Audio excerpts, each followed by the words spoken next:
Correct చేయాలి, ఇది నాకు క్లియర్గా లోపం కనిపిస్తుంది, మీరు చాలా ఈజీగా తీసుకున్నారు, మీరు ఎందుకు ఈ విధంగా చేశారనేటువంటి కూడా వ్యక్తం చేశారు ఆయన. సో రేపు సీఎం గారు వస్తారు కాబట్టి ప్రెస్ మీట్ కూడా ఉంటుంది.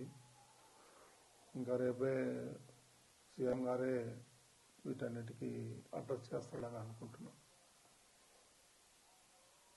కదా. చేసేదంతా కూడా అధికారులే కదా, ఇంకెవరికి బాధ్యత ఉంటుంది.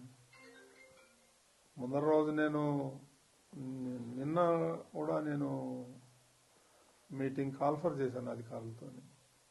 ఏం చేస్తున్నారు ఏంటి నేను అడగటం కూడా జరిగింది.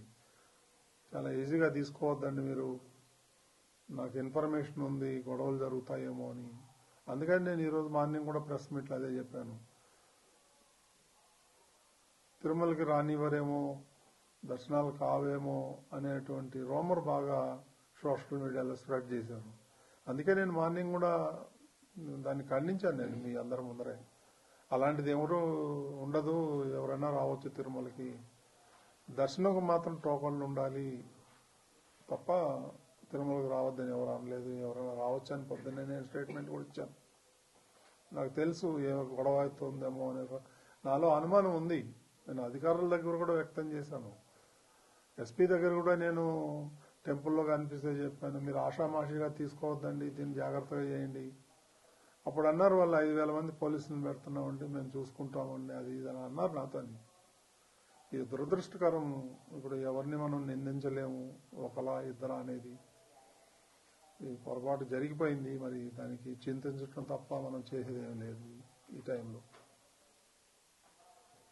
ఇప్పుడు కుట్రేమి ఉండవండి దీంట్లో, ఎందుకు ఉంటాయి కుట్రలు కానీ అవన్నీ అబద్ధాలు. ఇది యాక్సిడెంట్, ఎవరు కావాలని ఎవరు చేయరు. It is an purely accident.